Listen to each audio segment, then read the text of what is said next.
네, 안녕하세요. 네, 안녕하세요. 네, 안녕하세요. 안녕하세요.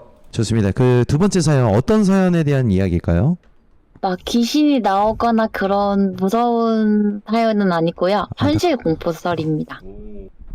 요즘에 현실 공포설이 좀 대세의 기류에 이렇게 올라갔어요.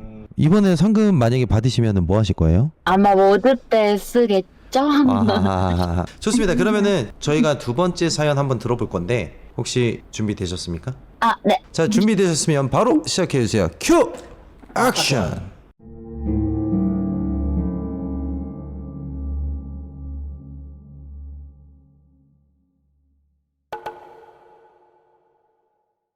오늘 이야기는 귀신이 나오거나 미스테리하거나 하는 그런 무서운 이야기는 아니지만 정말 제 인생에서 끔찍하고도 악몽 같았던 그날의 기억을 이야기해볼까 해요.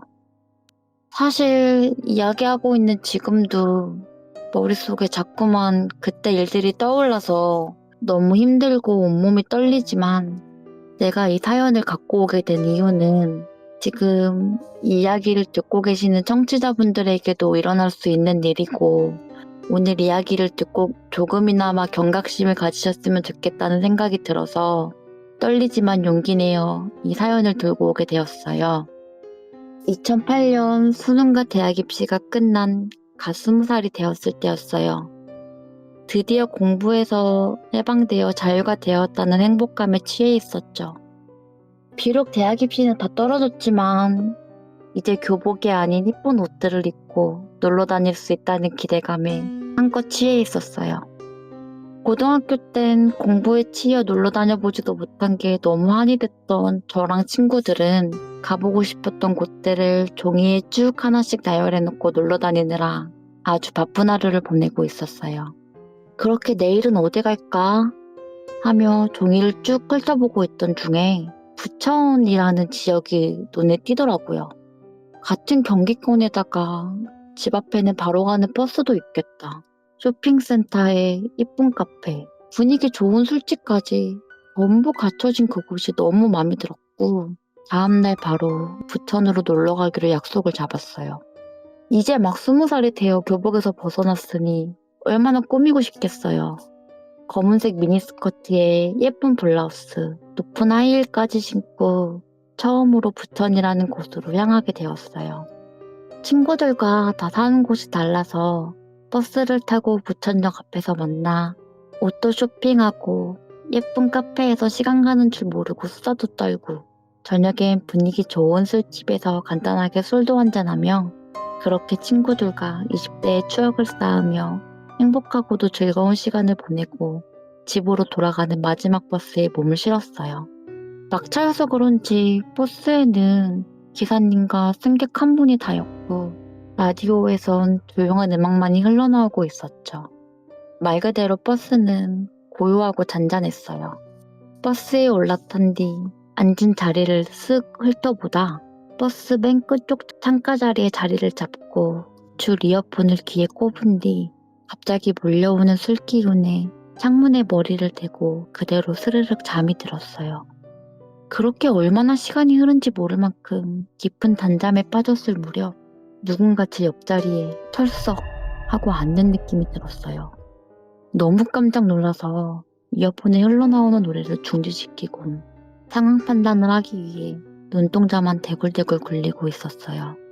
그때 갑자기 귀에 꼽혀있던 이어폰 줄이 당겨지며 허벅지로 툭 하고 떨어졌고 이내 제 귓가에 낮고 중후하지만 날카로운 목소리가 파고 들어왔어요.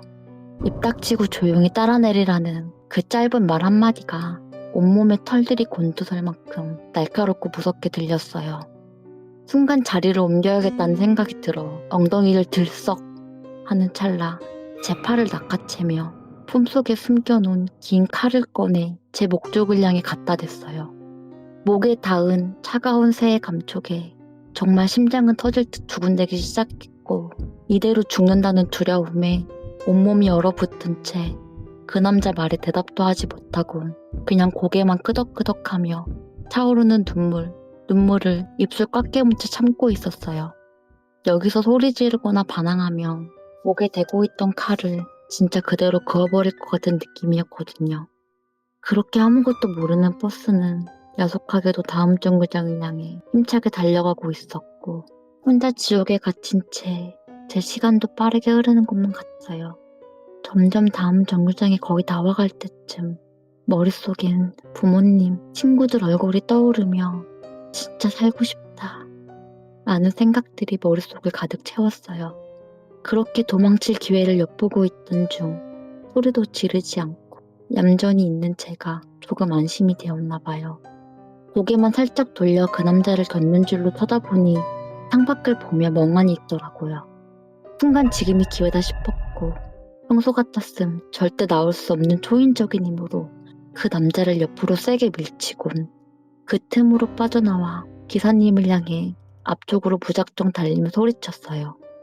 저 좀 살려달라고. 제발 문 좀 열어달라고. 뭔가 큰일이 난 걸 감지하신 기사님이 빠르게 버스 앞문을 열어주셨고 저는 급하게 버스에서 내려 도망치기 시작했어요. 그 남자를 밀치며 손에 들고 있던 칼에 비인 건지 허벅지에선 피가 흐르고 있었지만 아픈 것 따윈 중요하지 않았어요. 그냥 살고 싶었거든요. 살아야 된다는 생각뿐이었어요. 하지만 언제 따라 내렸는지 칼을 든 그 남자가 저를 쫓아오고 있었고 자꾸 어딜 도망가냐고 소리치며 뒤따라오고 있었어요.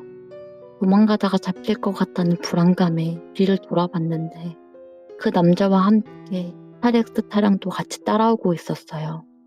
순간 살기가 느껴지는 그 남자의 몸짓에 진짜 이대로 잡히면 끝이라는 생각이 들어 떨어지지 않는 무거운 발을 간신히 들고 죽기 살기로 미친 듯이 골목 사이사이를 앞만 보고 달렸어요.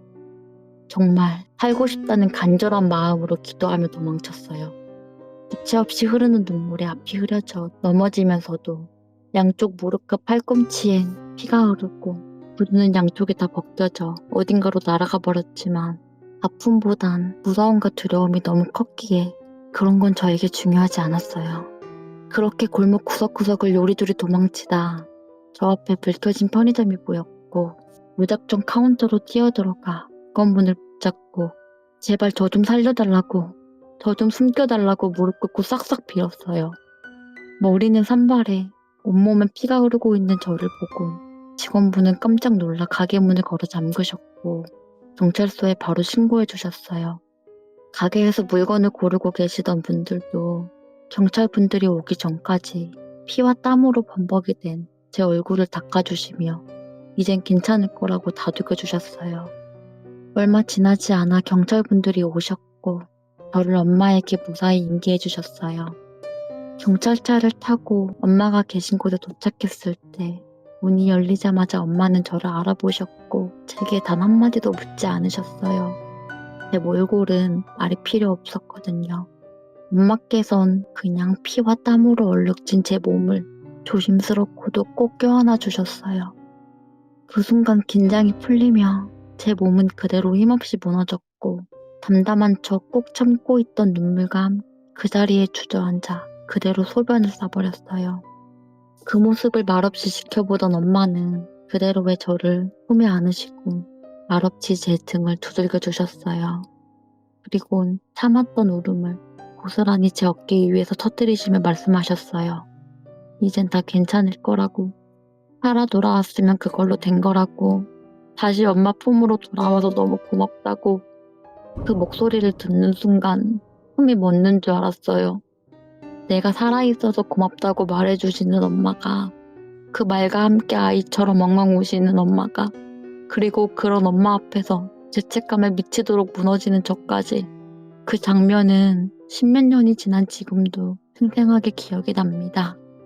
그날의 엄마의 손길, 그 따뜻했던 온기, 그리고 엄마 품에서 흘렸던 그 눈물은 제 인생의 마지막 숨처럼 영원히 잊혀지지 않을 것 같아요. 그리고 얼마 뒤 뉴스에서 연일 큰 화제가 됐던 일산 어린이 납치 미수 사건을 보게 되었어요. 비록 동일범의 소행은 아니었지만 잇따라 발생하는 이런 강력 범죄들이 우리가 사는 사회가 안전하지 않다는 사실을 다시금 일깨워 주었어요. 저는 그날 이후 정신과를 다니며 한동안 치료를 받아야 했고 혼자 밤에 버스도 타지 못하게 되었어요. 혹시라도 비슷한 상황이 다시 온다면 이번엔 도망치지 못할 수도 있다는 두려움이 아직도 저를 따라다니거든요. 시간이 지나면 괜찮아질 줄 알았지만 사람을 향한 두려움, 어디에서 무슨 일이 벌어질지 모른다는 공포는 생각보다 오래 또 깊게 남더라고요. 만약 그날 버스에서 내리지 못했다면 혹은 도망가다가 붙잡혔더라면 저는 지금 이 자리에 없을 수도 있었겠죠. 그날 저를 구한 건 단순한 용기가 아니라 살고 싶다고 간절히 외쳤던 그 마음이었다고 생각합니다. 그래서 전 매일 아침 눈을 뜨는 것만으로도 감사한 마음으로 살고 있습니다. 무사히 하루를 보내고 다시 집으로 돌아오는 일이 당연하지 않다는 걸 저는 그날 깨달았거든요. 그래서 매일매일을 더 행복하고 소중하게 살아가려고 하고 있습니다. 숨을 쉴 수 있다는 거, 아침 햇살을 맞이할 수 있다는 거, 사랑하는 사람들을 다시 볼 수 있다는 거, 이 모든 게 저는 기적처럼 느껴집니다. 제가 이 이야기를 통해 여러분들에게 드리고 싶은 말은 아직도 뉴스에서는 칼부림이나 살인, 납치 등 듣기만 해도 등골이 오싹해지는 강력 범죄들이 끊임없이 기사로 나오고 있습니다. 이런 범죄는 남녀 상관없이 정말 그 누구에게도 일어날 수 있는 일이라고 생각합니다. 단 한순간의 방심이 평범했던 날들을 지울 수 없는 악몽으로 바꿔놓을 수도 있습니다. 이 이야기가 누군가의 삶을 지켜주는 작은 방패가 되길 진심으로 바라며 제 사연은 여기까지입니다. 사연 들어주셔서 감사합니다.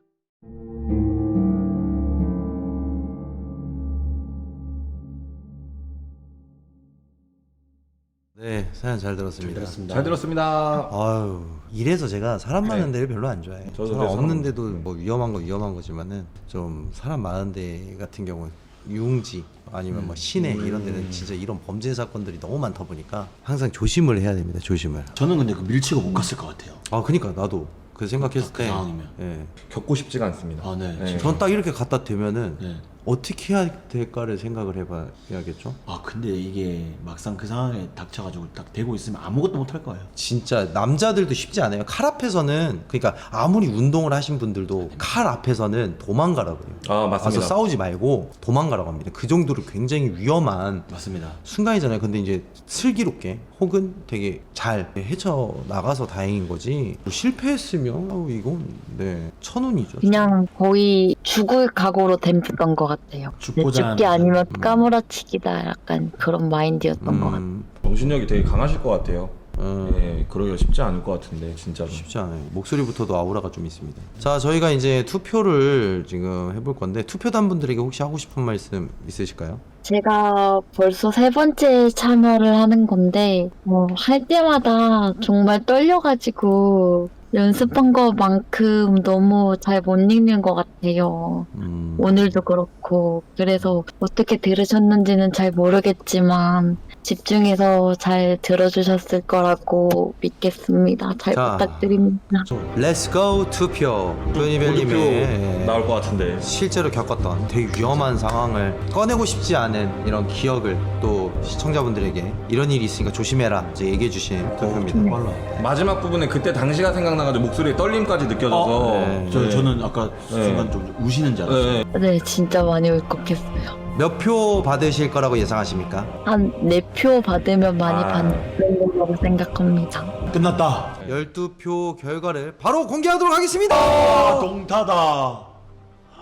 어쩜 6표 받으셨습니다. 아직 1등입니다. 저희는 1등을 어떻게 해서든 만들어내요. 확실하게. 자, 좋습니다. 우리 뿌니벨님 오늘 사연 너무 감사합니다. 고맙습니다. 고생하셨습니다. 잘 들었습니다. 감사합니다. 네. 자, 사연 신청은 방송국 홈 게시글에 링크를 통해 팬카페, 구글폼, 디스코드로 사연을 신청해 주신다면 언제든지 참가하실 수 있습니다.